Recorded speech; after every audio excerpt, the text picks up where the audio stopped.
Bom dia, família! Sejam bem-vindos de volta a mais um tempo de aprendizado juntos. Hoje nós vamos falar sobre um equilíbrio que nós precisamos ter, que o livro de Provérbios traz para nós.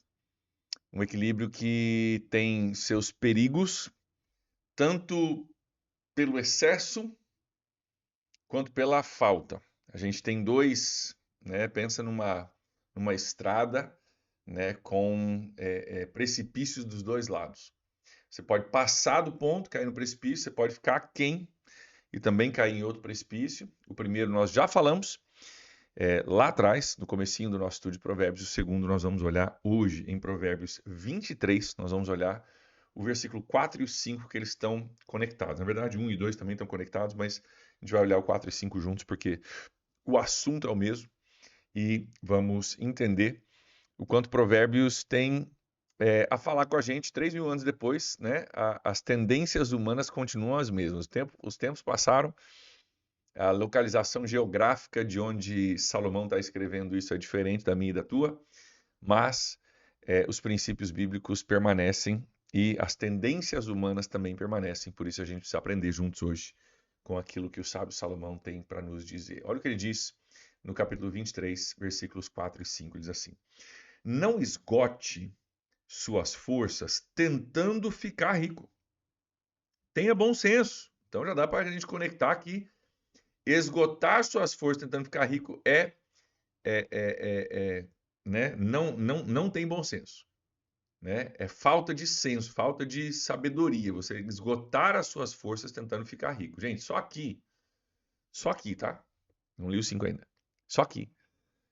A gente podia ficar a manhã inteira falando sobre isso aqui. Porque todas as mensagens que a gente ouve do mundo gaste as suas forças tentando ficar rico.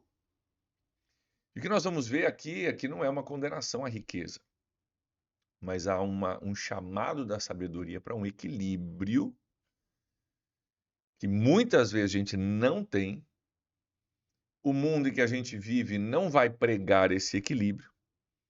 E se a gente não tiver cuidado, a gente pode trocar os pés pelas mãos. Então, cara, não é bom senso, é falta de senso, falta de sabedoria, falta de entendimento, você esgotar as suas forças tentando ficar rico. Vamos continuar no versículo 5 agora. As riquezas desaparecem. Assim que você as contempla, elas, olha que interessante, elas criam asas e voam como águias pelo céu. Elas criam asas e voam como águia. A águia voa bem alto, tá? Bem alto. Como águias pelo céu, e você não consegue mais pegar, não consegue estar, né, próximo mais dela. Então, não esgote as suas forças tentando ficar rico, porque assim que você contempla ela, ela cria asa e voa como águias pelo céu. A ideia aqui, tá? Tem algumas interpretações de como está escrito no hebraico original. Mas a ideia aqui é que assim, é como se fosse um bicho arisco, a riqueza é como se fosse um bicho arisco. Cara, assim que você tenta se aproximar, já tentou se aproximar de um passarinho, né? Ele está ali no galho, você está ali de olho nele, e você queria pegar na mão. Assim que você dá um passo na direção dele, voa, né? É mais ou menos essa ideia. Assim que você começa a dar passos na direção, você olhou, fixou o seu olhar, contemplou e começou a ir na direção, né? As riquezas, assim que você as contempla, elas criam asas e voam como águia. Cara, bate as asas e vai embora. É um negócio meio difícil de você pegar com a mão, difícil de você controlar. Assim como uma águia, você não pega uma águia para virar teu bicho de estimação, né? É um bicho selvagem, maravilhoso, lindo, né? Mas que não é bicho de estimação, não é uma coisa que você, né, bota debaixo do braço e leva para casa. Da mesma forma, né, alguns entendimentos aqui sobre riqueza que a gente vai descascar um pouquinho mais à frente. Mas o que o texto está dizendo aqui para nós? Que nós vamos ter um equilíbrio entre o preguiçoso, que nós estudamos lá atrás, capítulo 11, talvez 7, 9, 11 por ali. O preguiçoso, aquele, ó, vai ter com a formiga, vai aprender com a formiga. Interessante que ele usa aqui a águia, né? E depois usa a formiga. Cara, vai ter com a formiga, veja que ela trabalha, cara, no tempo certo, ela tá trabalhando no verão, porque no inverno não tem comida, papapá e tal. Então, cara, vai lá para você aprender a trabalhar, mesmo quando você não quer, mesmo quando não é legal, porque é assim que você cuida do seu futuro, porque o inverno pode vir, e o inverno te pega desprevenido se você não preparar e tal. Então, existe toda uma sabedoria bíblica a respeito de a gente ser responsável com a nossa vida financeira, com relação a recursos, ética de trabalho. Nós batemos bastante nessa tecla esse ano, ok? Mas aqui existe um equilíbrio, né, um contraponto que também precisa ser feito, que é o seguinte: cuidado para não esgotar as suas forças tentando ficar rico. Aquilo que chamam de workaholismo, né? Para você que não sabe, né, workaholic é a palavra que se usa para isso na indústria. É porque um alcoólatra, a palavra em inglês é alcoholic, alcoólico, né? E criaram uma palavra que seria workaholic, que é workólico, né? A pessoa que é viciada, assim como tem o alcoólico, ele é viciado em álcool, seria um trabalhólico, se fosse traduzir para o português, né? Pessoa viciada em trabalhar. Pessoa que recebe, né, o vício, literalmente pode se tornar um vício de dopamina, né? Um vício em trabalhar, executar, trabalhar, fazer e tal. E existe um equilíbrio aqui que nem sempre é tão fácil de você encontrar. De você não ser um cara preguiçoso, obviamente, mas você também não ser um cara que gasta, esgota as suas forças tentando ficar rico e acaba caindo numa insensatez.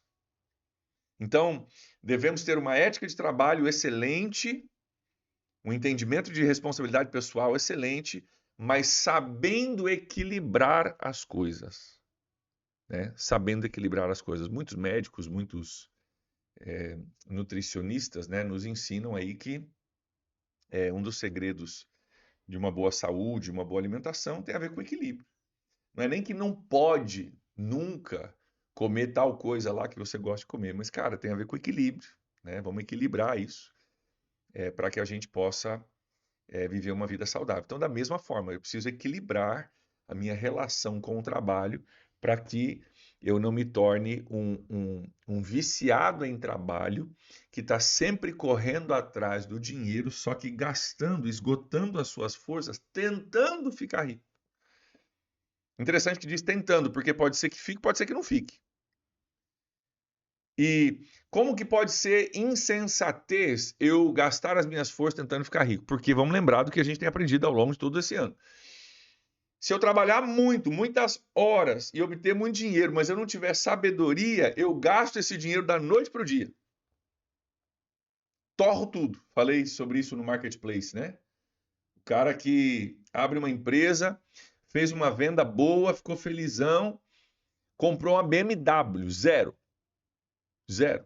Ainda está pagando aluguel do galpão da empresa dele, mas está andando de BMW. Pagando aluguel e andando de BMW. Em vez de comprar um galpão, sair do aluguel, não. Ele compra a BMW e fica pagando aluguel.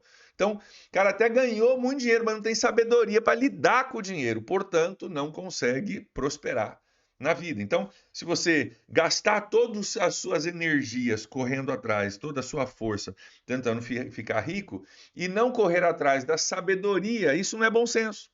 Que você vai perder a riqueza, vai perder da noite para o dia.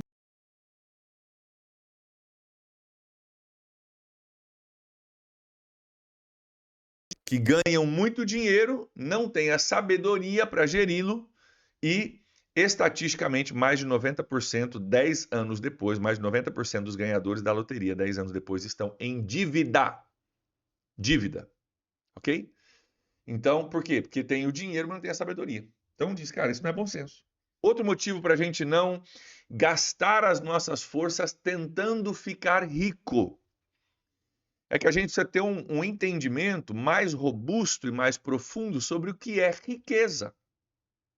O que é riqueza? Riqueza é saldo bancário? Se é saldo bancário, então vale a pena você gastar as suas forças, inclusive gastar a sua saúde ficando rico? Que tal você milionário, mas na cadeira de rodas. Tudo bem? Vale a pena? Milionário, mas cardíaco. Milionário, mas divorciado que não vê seus filhos. Milionário, mas com uma neurose ruim da cabeça. Crise de pânico, de ansiedade. Milionário. Vale a pena? Não vale. Entende? Então, a gente precisa aprender a equilibrar isso. Cara, sonhe, corra atrás, não tem problema. Trabalhe muito, prospere, busque educação, sabe? Tem uma ética de trabalho excelente, mas cuidado para você não acabar milionário e sem poder dormir à noite por crise de pânico. Tem coisas que não valem a pena. Por isso que ele diz que não é bom senso. Olha aqui. Tenha bom senso. Tenha bom senso. Cuidado também porque as riquezas desaparecem. Assim como você contempla elas, elas criam asas e voam como águias pelo céu. Ou seja, você está correndo atrás de uma coisa que não é permanente. Uma coisa que pode ter flutuação do mercado muito, muito grande. Né? Você corre atrás de uma coisa que, dependendo né, do teu posicionamento no mercado, da situação, você pode ter dificuldade, você pode, né, perder rapidamente né, alguns recursos. Eu contei uma história muitos anos atrás, talvez alguns de vocês lembram, de um amigo meu nos Estados Unidos, pastor, amigo meu, que tinha um investimento grande na Bolsa de Valores, tinha começado uma empresa, e ele perdeu literalmente da noite para o dia, tá? 6 horas da tarde desse dia, ele tinha 1.800.000 dólares na conta. No outro dia de manhã, saldo zero. Perdeu 1.800.000, literalmente da noite para o dia. Né? Coisas arriscadas, apostas arriscadas, ok, foi lá, teve toda uma oscilação de mercado, toda uma situação que aconteceu ali por volta do 11 de setembro também que não ajudou, né? Mas ele perdeu da noite para o dia.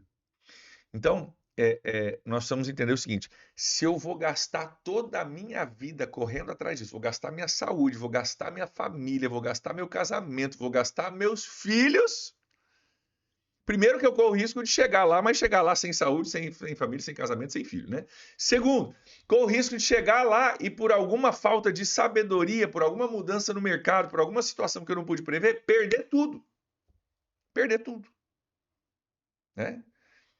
Então, nós precisamos entender, nós precisamos aprender a equilibrar as coisas. Corra atrás daquilo que você tem sonhado, trabalhe para isso. Mas nunca se esqueça que existem riquezas maiores do que um saldo bancário.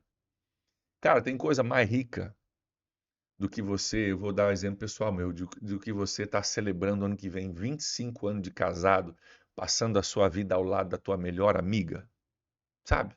Tem coisa mais rica que isso? 25 anos do lado de uma pessoa que você ama, tua melhor amiga, cara, tua confidente, parceira ministerial, 25 anos de casado. Tem coisa melhor? Tem coisa melhor do que você ver tua filha, ou teu filho, talvez você, né? Cara, erguendo os braços, adorando a Jesus num culto. Tem coisa melhor? Não tem coisa melhor. Que preço você põe nisso? Diz para mim o preço de ter filhos que amam a Jesus, né?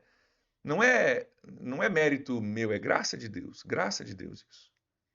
Mas estou dando isso como exemplo só para dizer que tem coisas que têm valor maior do que dinheiro. Nossa saúde tem maior valor do que dinheiro, né? Nosso bem-estar, nossa vida espiritual tem maior valor do que dinheiro, porque a gente falou sobre isso domingo, né? A gente não leva nada com a gente, né? A não ser o nosso relacionamento com Deus, nosso relacionamento com pessoas. Então, que nós possamos aprender esse princípio. As riquezas desaparecem. Às vezes, muito rapidamente, como meu amigo perdeu da noite para o dia.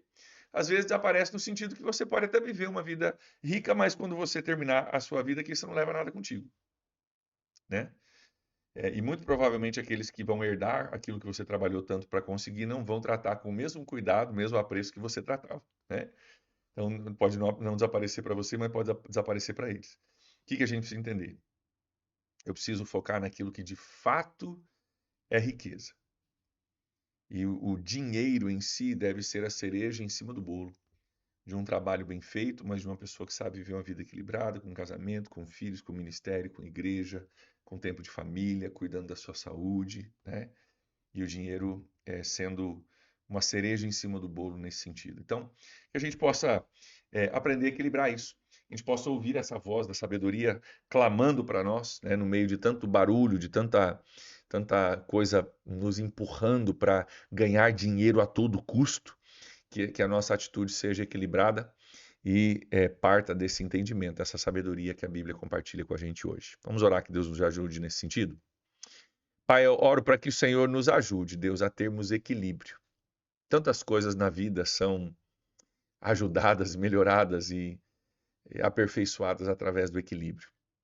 E, Pai, essa palavra nos chama a isso. Eu oro para que nós sejamos, cada um de nós, pessoas equilibradas com relação à nossa visão com relação ao dinheiro. E que nós possamos, acima de tudo, Deus, mais do que ter um grande saldo ou um pequeno saldo, que nós possamos, Deus, ser pessoas que focam no seu relacionamento contigo, relacionamento com outras pessoas, que buscam aquilo que tem real valor, aquela real riqueza acima de todas as coisas. Ser com meus irmãos hoje, Deus abençoa cada um deles, na sua caminhada, na sua jornada, na sua função, no trabalho que estão fazendo hoje, com aqueles que vão ficar em casa, com aqueles que estão saindo de casa. Abençoa, Deus. Eu oro em nome de Jesus. Amém. Amém, gente. Abraço para vocês aí. Deus abençoe. Até a próxima.